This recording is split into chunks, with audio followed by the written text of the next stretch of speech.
Destur. You have a question? You have a question, and your problem is what? Concentrating. First, for you, you have to cut your hair. Okay? Because all of that is no good. Tying your hair like that, it's no good. It's no good for women's. For men's, 10 times no good. It ties up your brains. And when you make a ghusl, it's not clean. Because water is not going in. It's not clean. And so many other ones, shaitans, they're circling around. When something is not clean, especially part of the body, shaitans are circling around and making you to feel very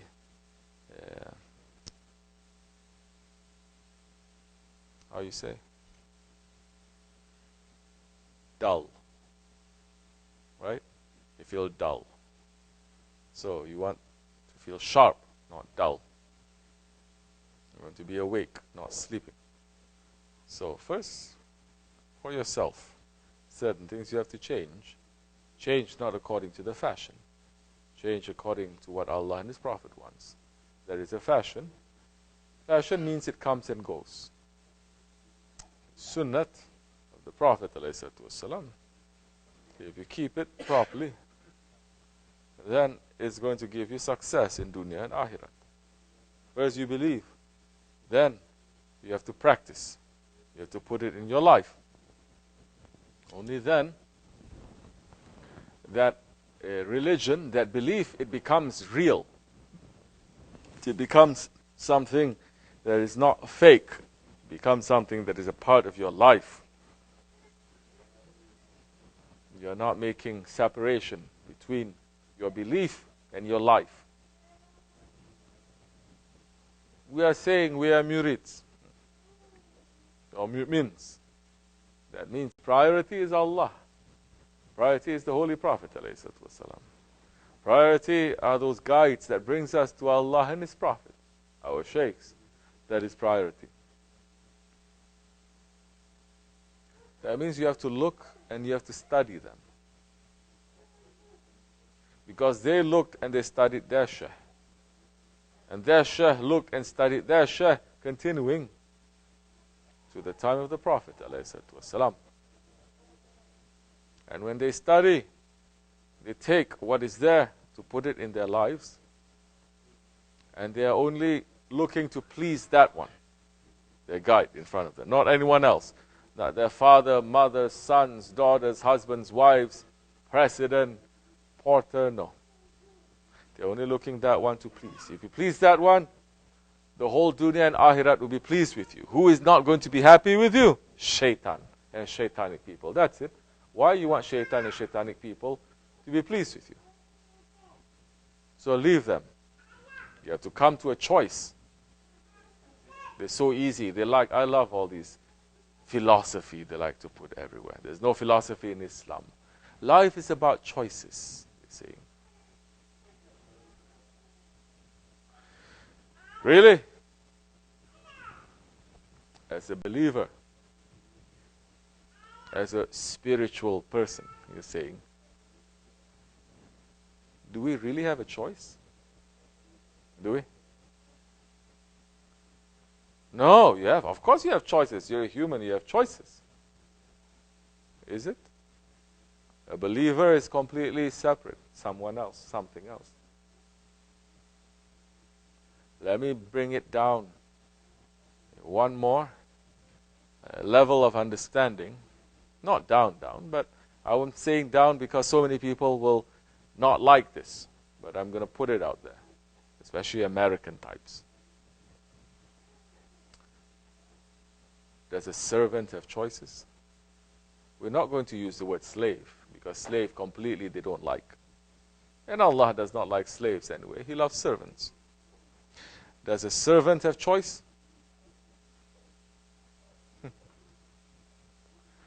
No. The servant's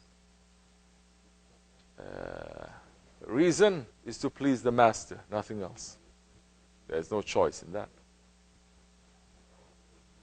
Aren't we here to become the servants of Allah? And as believers, we think we have a choice. It's not a choice between haq and batil, as if we're given a choice. Whatever you choose is okay. They're both equal. You're given a choice between haq and batil. As a believer, is there a choice? Is there an alternative to haq? No, there's only haq. You may go to batil, but it doesn't make batil to be equal to haq, to be the same. So it's not about innocent choices. As a servant, you have no choice. They say, no, we don't like servants because our ego is so high. We are free people. Free? We are prisoner between two breaths. That is how free we are. Free? Prophet saying, for the believer, the world is a prison. For the unbeliever, the world is a paradise. Then look to see, what are you trying to make this world into? Paradise. But people who want to argue back and forth, then you have not understood nothing. Nothing. You have not understood. Why? Because spirituality, servanthood, they want to use, they like the word love. Lover. Love. Love? Forget about love. Love, you completely don't exist. When it comes to love, you don't exist. The object of your love is the only thing that exists. La ilaha illallah. Not I love you. It's only you. That's it. But the servant, we are here to be a servant, isn't it? The aim is to be a servant. The name that Holy Prophet ﷺ loves most is Abdullah. Our Shaykh is teaching us how to be servants. We're not here to get titles for ourselves, to call ourselves saints or this or that, special people. But how are you going to learn servanthood? Through a book? You cannot. You have to have a master to be a servant. Simple, isn't it? You want to be a servant? You have to find a master. How you can be a servant without a master? If you're a servant without a master, you become a ronin. You know what a ronin is? A renegade. Like a disobedient one that has no master, and you just go around destroying things. You know, ronin is a samurai. Samurai that has no master. So now he has all these skills, everything. He's just going around. Whoever hires him, he's going to go. You have no objective. You have no honor. So to be a servant, you have to find a master. That's all. Once, who is it? Ibrahim ibn Adam? One king-size wali, Ibrahim ibn Adam. We're asking him to bless our association, to bless Sultan al-Awliya and our Shaykh, and to be with us, Insha'Allah, for his support. Ibrahim ibn Adam. So many people, they're slandering him also. So many people, they're saying he is a king who made all sorts of wrong things. There's no wrong thing that he didn't do. No, he was a righteous king. He was a righteous king. But he left all of that to pursue Allah. He left all of it. Once Ibrahim ibn Adham, after he has found Allah, after he has left everything, he had a servant. And he asked his servant, come. The servant comes. And he said to his servant, what is your name?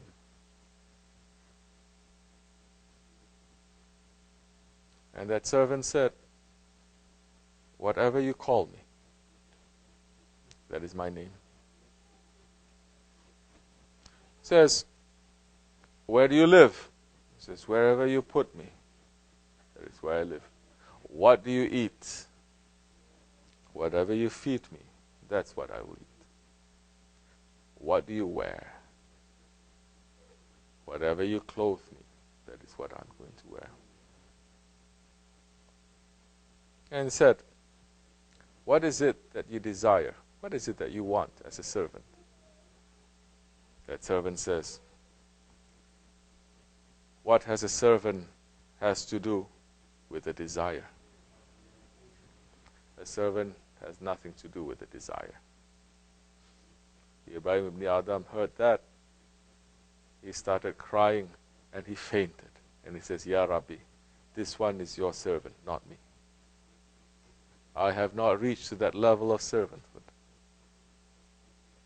Now, just this idea is going to be so hateful to people.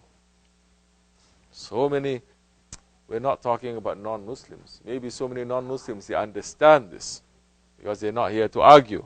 They're here trying to look and they understand. But so many Muslims, Wahhabi kind, or Ahl Sunnah, but they have Wahhabi ideas, or Tariqat, but they haven't left those kind of Wahhabi ideas, or secular ideas, or Western ideas, or wrong ideas.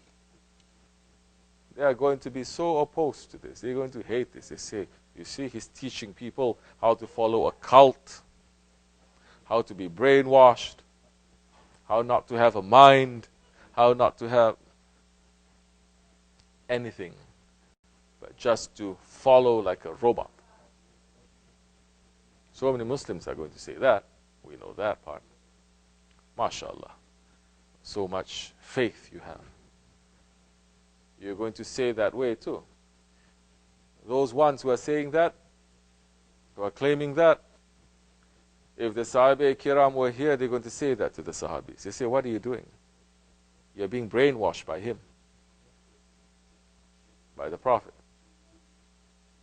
Don't you have a mind? You left your family? Don't you have a mind?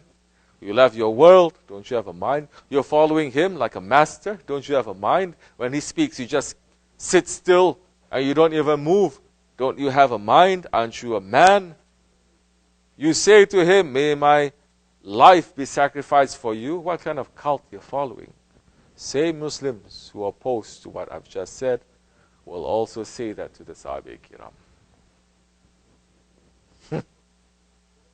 So now, where are we with servanthood as an ummah?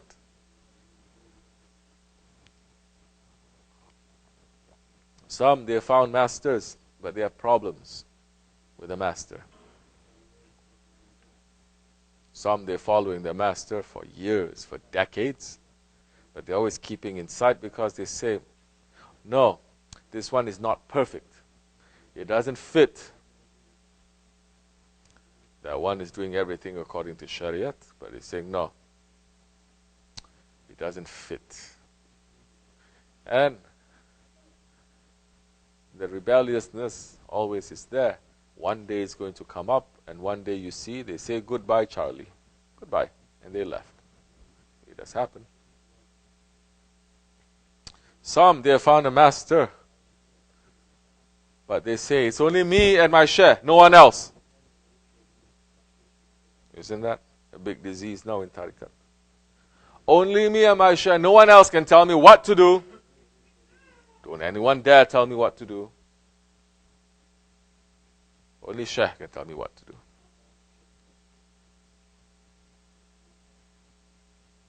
They are not leaving their ego outside and to come, especially in dergah situation, not to have a tongue, not to have eyes, not to have ears, not to have hands. It's supposed to be like that. To know you enter into holy territory, you must be like a dead person.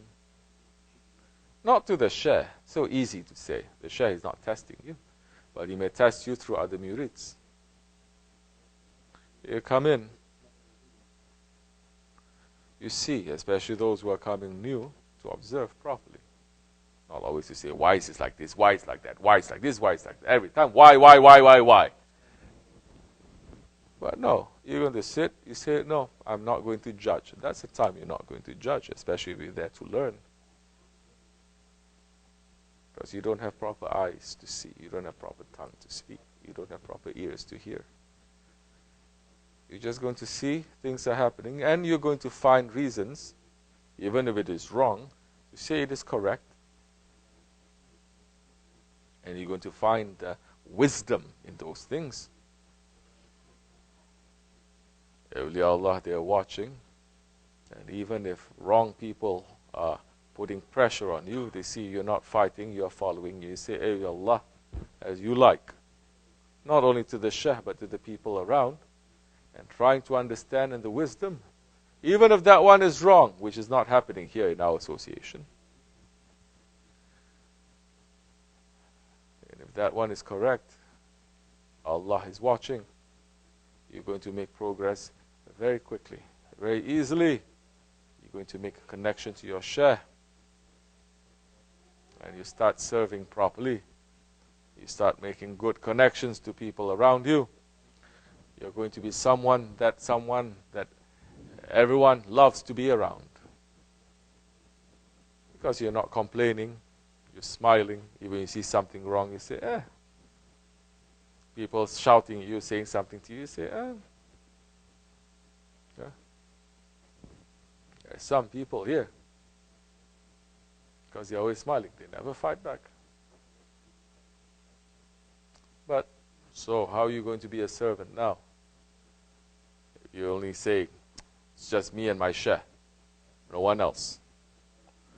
But that one, a general, he may have so many people under him, they all have different ranks. May tell you something. It doesn't make sense to you.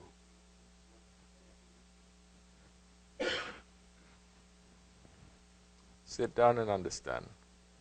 Find reasons. That time you're going to make progress. Otherwise, it's going to be a very long uphill struggle, and one day you're going to find your faith is done. Your faith is finished. Because all you're doing is, why is this like this? Why is it like that? Why this person is doing? Why this person? I don't understand. This is wrong. This is wrong. This is wrong. Everything you see is wrong. You're coming and say, this is wrong. This person is saying this. And you're so filled with that, Shaitan says, this is very good. This is fertile ground. This person hates it. No, I like the zikr. Yeah, of course you like the zikr, because nobody's telling you what to do at the zikr. But I'm telling you what to do at the zikr too. Very soon you're going to say, I don't like the way that he's doing too. Why is he always there? He's always scolding us. Scold? We are waking people up. You want to sleep? Sleep. Don't you see? I send people off to go to sleep if they want. But if you're here to wake up, to become a servant, not to waste your time, not to waste your faith, you're going to take it, you're going to swallow it. You're going to learn. You're going to sit. You're going to be very nice to people. You're going to be very pleasant. Someone is doing wrong, you say, it's okay. Someone is saying something weird, you say, must be something in there. Someone telling you something, you say, hey, Allah, okay, it's all right. That is when you're stepping on your ego. That is when you're waging war against yourself. That is when you're making the Jihadul Akbar. Otherwise, so easy. You're going to find fault with everything. And the Dargah is not set up to be paradise. The Dargah, it is set up to train people. Training comes from so many different ways.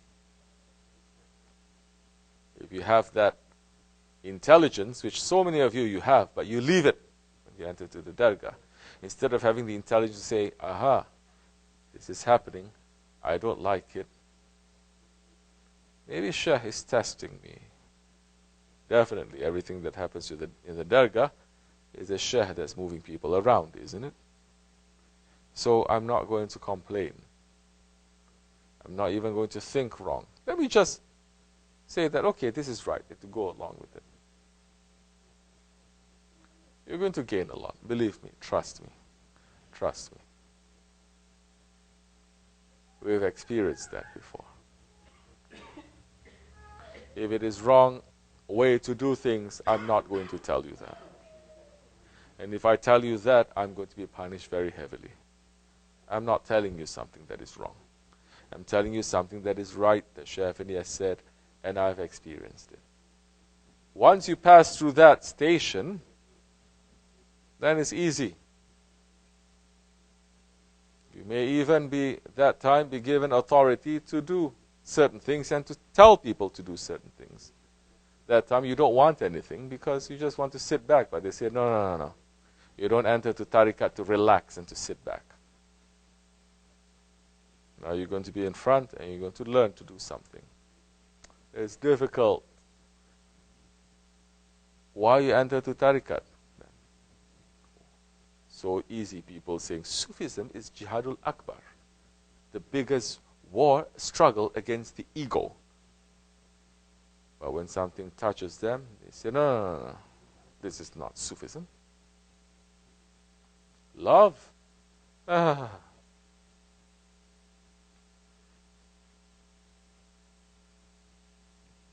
stop there, because we haven't come close to that yet. So, Insha'Allah Rahman, may Allah not put us through difficulties, but may we wake up to become alert and intelligent, and to have good faith, to be light, not to be a burden to people, to do our work properly, Insha'Allah. Wa min Allahu tawfiq al-Fatiha. Amin. Assalamu alaikum.